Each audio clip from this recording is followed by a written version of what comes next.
அன்பு மாணவர்களுக்கு வணக்கம். மேல்நிலை 2ஆம் ஆண்டு தமிழ் பாடத்தில் அணி இலக்கணத்தில் நாம் இன்று ஏகதேச உருவகணை பற்றி காண இருக்கின்றோம். ஏகம் என்றால் முதலில் பொருள் தெரிந்து கொள்ளுதல் வேண்டும். ஏகம் என்றால் ஒன்று. ஒன்றை மட்டுமே உருவகம் செய்வதுதான் இந்த தலைப்பினுடைய பொருள். அதற்கு எவ்வாறு வினாக்கள் கேட்பார்கள் என்றால், திருக்குறளை கொடுத்துவிட்டு இதில் எவ்வாறு ஏகதேச உருவகணை பயின்று வருவதனை விளக்குக என கேட்பார்கள். சினம் என்னும் சேர்ந்தாரை கொல்லி, இனம் என்னும் ஏம புனையை சுடும். இதில் நாம் சில சொற்களுக்கு பொருளை முதலில் தெரிந்து கொள்ள வேண்டும்.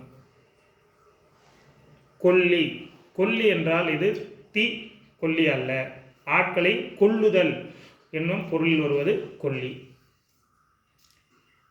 ஏமம் என்றால் பாதுகாப்பு, புனை என்றால் தெப்பம்.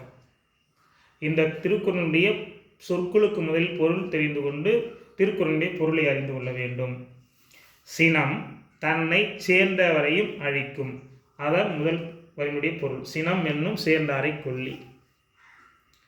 அது ஒருவரது சுற்றம் என்னும் பாதுகாப்பு தெப்பத்தையும் சுட்டழிக்கும். இனம், இனம் என்றால் சுற்றம். சுற்றம் அதாவது ஒருவருக்கு சுற்றம் தான் பாதுகாப்பு. அந்த பாதுகாப்பு தெப்பத்தையும் சுடும். சுடும் என்கின்ற இந்த சொல்லில் தான் அது எரிக்கும் என்கின்ற பொருளை தருகிறது. சினம் என்பது தனக்கு பாதுகாப்பாக இருக்கின்ற தெப்பத்தையை அழிக்கும் என பொருள் கொள்ளலாம். இலக்கணம் முதலில் தெரிந்து கொள்ளும். இலக்கணம்: செய்யுளில் ஒரு பொருளை உருவகம் செய்துவிட்டு அதற்கு இணையான மற்றொரு பொருளை உருவகம் செய்யாமல் விடுவது ஏகதேச உருவகணி எனப்படும். முதல் வரியில் இந்த அணி இலக்கணத்தை சார்ந்து எதுவும் இல்லை என நாம் விளக்கிவிடலாம். இனம் என்னும் ஏம புனையை சுடும், இதில் தான் நாம் இந்த ஏகதேச உருவகணி பயின்று வருகிறது. இங்கு இனம் என்னும் ஏம புனையை, புனை என்பது தெப்பம் என கூறினேன். இனம் என்பது சுற்றம். சுற்றத்தை தெப்பத்திற்கு உவமையாக கூறிவிட்டார். சினம் என்பதை மறைபொருளாக அதை அழித்துவிடும், எரித்துவிடும் என்பதை கூறிவிட்டார். ஆனால் தெப்பம் பயணிக்கும் கடலை வாழ்க்கையாக இங்கு அவர் உருவகப்படுத்தவில்லை.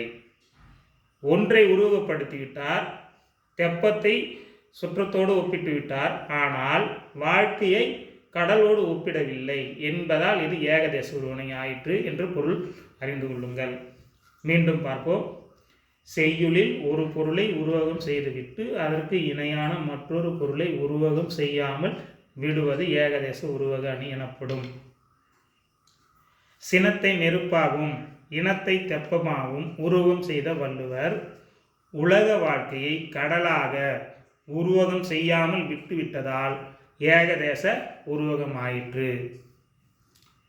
இது எளிமையான அணி இலக்கணம்.